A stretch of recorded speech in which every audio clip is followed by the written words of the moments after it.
যে ব্যক্তি সুস্থ সবল থেকেও এই রমজান মাসে রোজা রাখলো না, তার মতো অভাগা আর এই পৃথিবীতে কেউই নেই। হ্যালো এভরিওয়ান, আসসালামু আলাইকুম। আপনারা সবাই কেমন আছেন? আশা করি সবাই সুস্থ আছেন, ভালো আছেন। আল্লাহর অশেষ রহমতে আমরাও ভালো আছি, আলহামদুলিল্লাহ। যে প্রিয় প্রিয় আপু ও ভাইয়ারা দেশ এবং দেশের বাইরে থেকে আমার ভিডিওটা দেখতে শুরু করেছেন, প্লিজ একটা লাইক দিয়ে পুরোটা ভিডিও কন্টিনিউ করবেন। আর যারা আমার চ্যানেলে আজকে নতুন ভিজিট করেছেন, সাবস্ক্রাইব করে আমার চ্যানেলের পাশেই থেকে যাবেন। আপনারা আমার পাশে থাকবেন, আমিও আপনাদের পাশে থাকব ইনশাআল্লাহ। সকাল থেকে ব্লগটা শুরু করছি। তো সকালবেলা এখন ডাইনিং টেবিলটা আমি ক্লিন করে নিব। তো আমার ডাইনিং টেবিলটা রাতে যখন ইফতার খাওয়া হয়, ইফতার পর এরপর মধ্যরাতে যখন এশার নামাজের পর মুদাসের বাবা খাওয়া দাওয়া করে, এরপর যখন আবার সেহরি খাই, এরপর হালকা গুছিয়ে রাখি।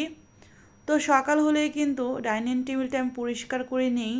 তো আজকে ভাবলাম যে সব কিছু সরিয়ে একটু ভালো করে ক্লিন করে সুন্দর করে রমজান উপযোগী করে আবার গুছিয়ে নিই ডাইনিং টেবিলটা, আর আপনাদের সাথেও শেয়ার করি। তো ডাইনিং টেবিলের ভিতর আমি অনেক কিছু রাখা পছন্দ করি না, ঠিক যতটুকু প্রয়োজনীয় জিনিসগুলোই ডাইনিং টেবিলে রাখাটা আমার কাছে ভালো লাগে। আর একটু সৌন্দর্যের জন্য কয়েকটা ফ্লাওয়ার বেজ, তাহলেই কিন্তু ডাইনিং টেবিলের লুকটা দেখতে খুবই ভালো লাগে।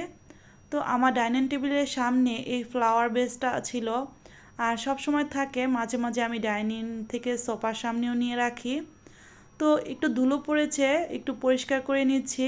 ডাইনিং টেবিলটা যেহেতু খাওয়া দাওয়া হয়, এজন্য প্রতিদিনই পরিষ্কার করা হয়। আর ফুলদানিগুলা আমি একদিন পর পর বা মাঝে মাঝে 2 দিন পর পর পরিষ্কার করি, যাতে করে অনেক ধুলো না জমে। আর ডাইনিং টেবিলটা এখন আমি সুন্দর করে কিন্তু একটা গ্লাস ক্লিনার দিয়ে পরিষ্কার করে নিয়েছি। পরিষ্কার করে এখন যে রানারটা আছে সেটা বিছিয়ে দিলাম। মুদাসির যেহেতু ছোট, তো খাওয়া দাওয়া করে তখন কিন্তু একটু ময়লা ভালোই পড়ে, এজন্য ডাইনিং টেবিলটা একটু ময়লা বেশি হয়। আর ইফতারের সময় যেহেতু ইফতার করে আমাদের সাথে মুদাসির, তখন কিন্তু ময়লাটা একটু বেশি করে। আর এমনিতে কিন্তু মানে রোজা ছাড়া ডাইনিং টেবিলে মুদাসির বেশি একটা বসে খায় না, বেশিরভাগই ঘরে বসে খায়। আর বাচ্চারা থাকলে একটু ময়লা করে, এটাই স্বাভাবিক। তো টিস্যু বক্সটা রেখে দিলাম। ইফতারের সময় কিন্তু এই টিস্যু খুবই প্রয়োজন হয়, আর এই জন্যই টিস্যু বক্সটা ডাইনিং টেবিলের একটা সাইডে, মানে একদম সাইড পাশে রেখে দিলাম। আর একটা ফুলদানি এই পাশে রেখে দিলাম। তো ডাইনিং টেবিলের প্রত্যেকটা কোণা কিন্তু ইফতারের সময় পরিপূর্ণ হয়ে যায়, তো কোনো জায়গায় থাকে না। তো এই জন্য কিন্তু আমি একদম সিম্পল করে ডাইনিং টেবিলটা রমজান উপযোগী করে গুছিয়ে নিয়েছি কয়েকদিন আগে। তো আজকে যেহেতু আবার পরিষ্কার করে গুছিয়ে নিলাম, আর আপনাদের সাথেও কিন্তু আজকে শেয়ার করলাম। তো এই তো আমার ডাইনিং টেবিল কিন্তু গুছানো হয়ে গেছে, একদম সিম্পলভাবে গুছিয়ে নিলাম।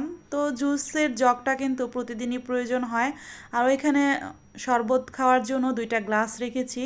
আর সন্ধ্যার পর আমি কিন্তু একটু চা খাই, এই জন্য কেটলিটা ডাইনিং টেবিলের সামনেই থাকে।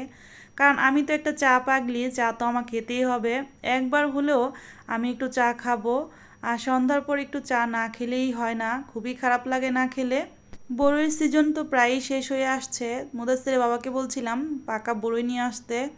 তো পাকা বড়ই নিয়ে এসেছে, তো কিছুটা বড়ই ভাবছি যে আচার দিব। এটা হচ্ছে টক মিষ্টি বড়ই। এই বড়ইটা কোন কোন আপুরা খেতে পছন্দ করেন কমেন্টে জানাবেন কিন্তু আপুরা। আসলে টক মিষ্টি বড়ই আমার খেতে ভালো লাগে, কিন্তু শুধু মিষ্টি বড়ইটা আমার কাছে ভালো লাগে না, আমি এটা খেতে পারি না। মুদাসসিরের বাবার একটু মিষ্টি বড়ইটাই পছন্দ। আর এই তো বড়ইগুলো ভাবলাম কিছুটা বড়ই আমি রোদে দিয়ে আসবো বেলকুনিতে। অনেক রোদ উঠেছে আজকে বাহিরে। তো বাহিরে কিন্তু রোদ উঠলে কি হবে, এবার রমজানে কিন্তু তেমন একটা খারাপ লাগছে না রোজা রাখতে। শীতটা মোটামুটি শেষ হওয়ার পরেই কিন্তু রমজান মাসটা শুরু হয়েছে, আর এজন্যই একটু একটু ঠান্ডাও আছে। কিছুটা বড়ই আমি রোদে দিয়ে গেলাম, আর কিছুটা ঘরে রেখেছি, মুদাসসির খাবে। আর এখানে আমি কয়েক পদের ভর্তা বানানোর জন্য ভেজে নিয়েছি, এখন প্রায় 12:30 বাজে। তো ভর্তাটা আমি আগেই বানিয়ে নিয়েছি, যেহেতু কয়েক পদের ভর্তা বানাবো। আজকে ইফতারিতে আমাদের বউয়া ভর্তা থাকবে, সাথে ভাজাভুজিও করব, আপনাদের সাথে শেয়ার করব ইনশাল্লাহ। এই তো এখন কিন্তু একটা একটা করে শিলপাটে আমি প্রত্যেকটা ভর্তাই বানাবো। প্রথমে মরিচের যে ভর্তাটা আছে সেটা আমি আগে করব। এরপর একে একে প্রতিটা ভর্তাই আমি বানিয়ে নিব অফ ক্যামেরায়। তো এখানে আমি 6 পদের ভর্তা বানিয়েছি। ইফতারিতে মাঝে মাঝেই কিন্তু ভর্তা বোয়া খেতে খুবই ভালো লাগে। ভর্তা বানিয়ে রেখে দুপুরে জোহরের নামাজ পড়ে কিছুক্ষণ রেস্ট নিয়েছি। তো রেস্ট নিয়ে এখন যেহেতু প্রায় 3:30 বাজে, তো চলে এসেছি কিছু ভাজাভুজি করব। আর চাল ডালটা ধুয়ে রেখেছি। চাল আর ডাল দিয়ে সাদা সাদা খিচুড়ি যেটা বলেন, তো সেটা তৈরি করব। সাদা খিচুড়ি বলেন আর সাদা বোয়া বলেন, তো ডাল আর চাল দিয়ে কিন্তু সাদা বোয়া বানাবো। শুধু চালের বোয়াটা আমার কাছে তেমন একটা ভালো লাগে না, ডাল দিয়ে মিশিয়ে যদি সাদা বোয়া বানান যায় তাহলে কিন্তু সেটা খেতে খুবই ভালো লাগে। তো এখানে আমি কিছু বড়া ভেজে নিচ্ছি। তো ফ্রিজ থেকে কিন্তু ডাল বাটা নামিয়ে আমি হাতে মেখে রেখেছিলাম পেঁয়াজ দিয়ে। তো এখন আমি মানে পেঁয়াজও করে বড়াগুলো ভেজে নিচ্ছি। তো ভিডিওর এই পর্যায়ে এসে আমার প্রিয় প্রিয় আপু ভাইয়াদের কাছে আমার সেই প্রতিদিনকার একটাই কথা, আমার কথা ও কাজে যদি কোনো ভুল ত্রুটি হয়ে থাকে প্লিজ ক্ষমা সুন্দর দৃষ্টিতে দেখবেন। আর আমার প্রতিদিনকার ব্লগগুলোতে আমার কথা দ্বারা যদি কাউকে আঘাত দিয়ে থাকে নিজের আপনজন ভেবে আমাকে ক্ষমা করে দিবেন। আর আমার চ্যানেলে যারা নতুন ভিজিট করে আমার চ্যানেলটাকে সাবস্ক্রাইব করেছেন, আমিও কিন্তু আপনাদের চ্যানেলে 24 ঘন্টা পর যাব, আপনাদের ভিডিওগুলো দেখব, আপনাদের চ্যানেলকে সাবস্ক্রাইব করে দিয়ে আসবো ইনশাআল্লাহ।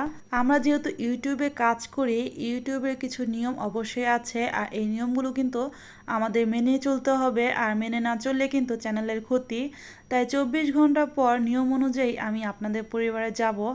এরপরও আমি যাদের চ্যানেলে যাইনি, মানে যারা আমার চ্যানেলকে সাবস্ক্রাইব করেছেন কিন্তু 24 ঘন্টা পরও আমি আপনাদের চ্যানেলকে সাবস্ক্রাইব করিনি, তাহলে একটু কষ্ট করে আমার চ্যানেলের কমিউনিটি পোস্টে ছোট্ট করে একটা কমেন্ট করে যাবেন। আমি সেই কমেন্ট ধরে আপনাদের চ্যানেলে চলে যাব আর আপনাদের চ্যানেলটাকে সাবস্ক্রাইব করে দিয়ে আসবো ইনশাআল্লাহ।